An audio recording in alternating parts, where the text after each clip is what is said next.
My name is Gwen Olson, and I am the author of Confessions of an RX Drug Pusher. I'm a 15-year veteran of the pharmaceutical industry, and I left in the year 2000. And what I would like to do today is I would like to dispel the myth that the pharmaceutical industry is in the business of health and healing. Because in fact, what the pharmaceutical industry is in the business of doing is disease maintenance and symptoms management. They are not in the business to cure cancer, to cure Alzheimer's, to cure heart disease, because if they were, they would be in the business of putting themselves out of business, and that in fact doesn't make sense. I don't want people thinking that I am a conspiracy theorist, because in fact there is no theory behind what I'm telling you. It's all provable. And what I'm saying is provable is that the pharmaceutical industry doesn't want to cure people. You need to understand, specifically when we're talking about psychiatric drugs in particular, that these are drugs that encourage people to remain customers of the pharmaceutical industry. In fact, you will be told if you're given a drug such as an anxiolytic or an antidepressant or an antipsychotic drug that you may be on the drug for the rest of your life. And very frequently people find that they are on the drugs for a very long period of time, if not permanently, because they're almost impossible to get off of.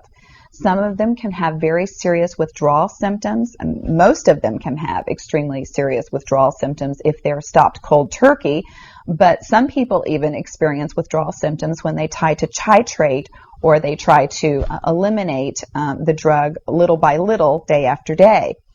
So it's really important to understand the motivation behind all of the current maintenance drugs that are on the market, even, for example, drugs such as cholesterol-lowering drugs. And what we are in fact finding now is that cholesterol drugs are lowering cholesterol excessively and causing other disease states as a consequence.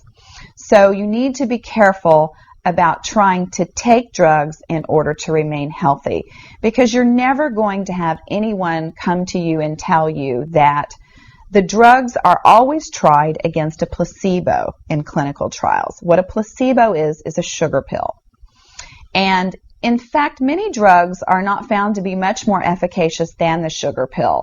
And in a case in point actually is the recent clinical trials that were released in the meta-analysis that came out of the UK on antidepressants, on the newer SSRI, selective serotonin reuptake inhibitor antidepressants. And what was found was the information that activists and other researchers have known for decades, was that antidepressants are no more effective than placebo, no more effective than sugar pills. But yet there are over 44 million people that have been taking these antidepressants, and a large number of them people that have mild to moderate depressive episodes. In fact, they prove that the antidepressants were not effective in anyone with the exception of some of the most severely depressed patients. And I can tell you from personal experience that there are a number of things that depressed patients can do to improve their mental status aside from drugs that are quite effective, and in fact more effective than placebo. Another recent study that was released showed that exercise was in fact more effective than either placebo or the antidepressant drug that they were compared to. But just like Bill Maher said in his show, you know, we're never going to hear any ads on television that are sponsored by anybody saying, you know, the New England Journal just announced that exercise is twice as effective as antidepressants in curing depression. Ask your doctor if getting your butt off the couch is right for you. You know, you're never going to get that kind of good information, fair, balanced information, as long as pharma is funding the major TV stations, the advertising that supports those television stations, the major journals, and all of the advertising that supports the major journals. You just have to be commonsensical people and understand that the pharmaceutical industry makes 5 to 6 times the amount of money as any of the other Fortune 500 companies in the United States of America. They are not not going to easily or readily give up that income. And we are, in fact, considered a human commodity.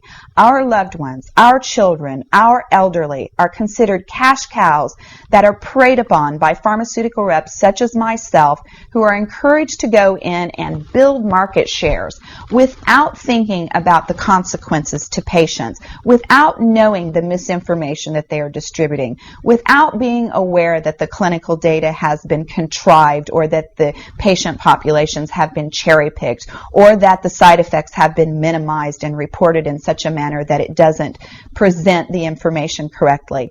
I spent 15 years in this industry. I was one of the best, but I'm here to tell you that the industry has run amok, that we are at a severe crossroads in this nation, and that we have got to take our power back, and we have got to start making the pharmaceutical industry accountable for their actions and for the defective products that they're putting on the market. It won't be long before every American is affected by this disaster, and we need to be aware of what the differences are between diseases, between disorders, and between syndromes. Because if it doesn't have to be scientifically proven, if there are no tests, if there are no blood tests, CAT scans, urine tests, MRIs, if there is nothing to document that you have a disease, then you in fact do not have a disease, you have a disorder, and it has been given and has been diagnosed pretentiously, and you need to get yourself educated and understand that there are options, and those options are much more effective than drugs. You need to look into the nutritional aspects of your diet and your lifestyle aspects. Are you exercising? Are you taking care of yourself in the ways that you need to be proactive about your health? Because once you start down the road of taking one prescription drug on top of the other, you will be a lifelong customer for the pharmaceutical industry, and your choices will be truncated. So I would like to ask you to please self-educate, be proactive, and share the information with others. The next victim could be someone that you love. Thank you.